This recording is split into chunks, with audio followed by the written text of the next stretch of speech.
नमस्कार दोस्तों, banking online solution में आपका स्वागत है। मैं नसीम। अक्सर हम लोग अपने निजी काम के लिए बैंक से लोन लेते हैं, चाहे वे बच्चों की पढ़ाई हो, बेटी की शादी हो या हमें अपना घर बनाना हो। ऐसे तमाम ज़रूरी कामों के लिए हमें लोन लेना पड़ जाता है, क्योंकि लोन लेना हमें बैंक से आसान लगता है।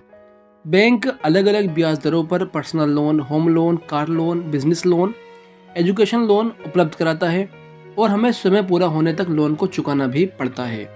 लेकिन कई मामलों में अगर किसी कारण से जिस व्यक्ति ने लोन लिया है, अगर उस व्यक्ति की मृत्यु हो जाती है, ऐसे में कभी आपने सोचा है कि उस कर्ज का क्या होगा? क्या बैंक आपसे पैसे वसूल करेगा? अगर नहीं, तो चलिए आज मैं आपको इसके बारे में बताने वाला हूँ। कई लोग सोचते हैं कि कर्ज लेने वाले व्यक्ति की अचानक मौत होने पर उसका कर्ज बैंक माफ़ कर देता है, लेकिन दोस्तों ये बिल्कुल संभव नहीं है। ये बिल्कुल भी संभव नहीं है। चाहे किसी की भी मौत हो जाए, बैंक अपना पूरा पैसा वसूल करता है। दरअसल अगर किसी व्यक्ति ने कर्ज लिया है और उसकी मौत हो गई है, तो फिर उसके संपत्ति के उत्तराधिकारी को उस लोन को चुकाना पड़ेगा। यानी कि उसके बाद जो उसका वारिस है, उसे उस लोन को चुकाना पड़ेगा। अगर वह ऐसा नहीं करता है, तो कानूनी तौर पर बैंक संपत्ति को बेचकर, यानी कि जो जो लोन लेकर आपने जो संपत्ति उस लोन पे बनाई है, बैंक उस संपत्ति को बेचकर अपना पैसा वसूल करेगा। अगर संपत्ति कर्ज से ज़्यादा की है, तो बैंक इस स्थिति में नीलामी से मिले पैसों को कानूनी वारिस को वापस भी कर देता है।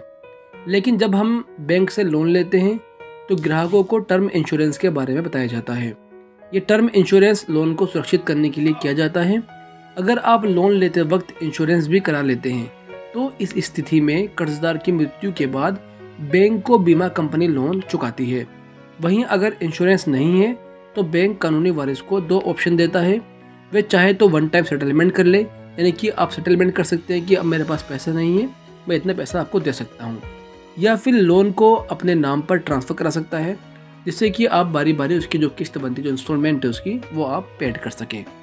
अगर आपने बैंक से गाड़ी लोन पे ली है, तो इस मामले में गाइज बैंक सबसे पहले गाड़ी को कब्जे में लेता है, उसकी नीलामी करता है। अगर नीलामी से पैसा वसूल हो जाता है तो ठीक है, लेकिन अगर पैसा वसूल नहीं होता है, तो इस स्थिति में लोन भरपाई के लिए वो मृतक की दूसरी संपत्ति जैसे घर, ज़मीन आदि को भी बेच सकता है।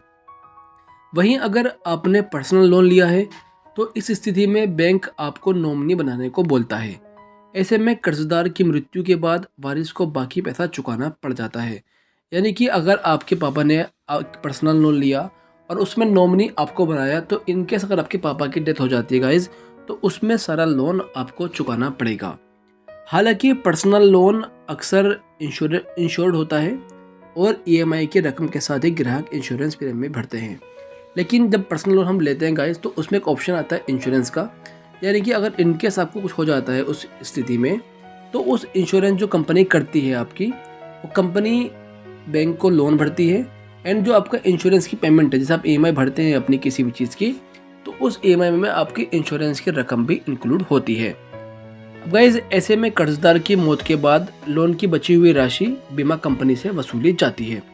अब अगर हम बात करें बिजनेस लोन की, तो ये लोन पहले से ही इंश्योर कराया जाता है, ताकि बिजनेस डूबने या कर्जदार की मृत्यु होने पर कर्ज बीमा कंपनी से वसूला जा सके। यानी कि एग्जांपल, अगर आपकी कोई दुकान है और दुकान पे आप लोन लेते हैं, तो गाइज वो लोन बैंक आपको देने से पहले उस लोन को आपसे इंश्योर कराएगा। यानी आपको चाहे पता ना हो, बट वो लोन आपका पहले से इंश्योर होता है, ताकि अगर आपकी दुकान डूब जाए या दुकान किसी भूकंप में टूट जाए या आपका बिजनेस डूब जाए, तो उस स्थिति में बैंक लोन कंपनी से वो आपका इंश्योरेंस कंपनी से आपका वो पैसा वसूल सके।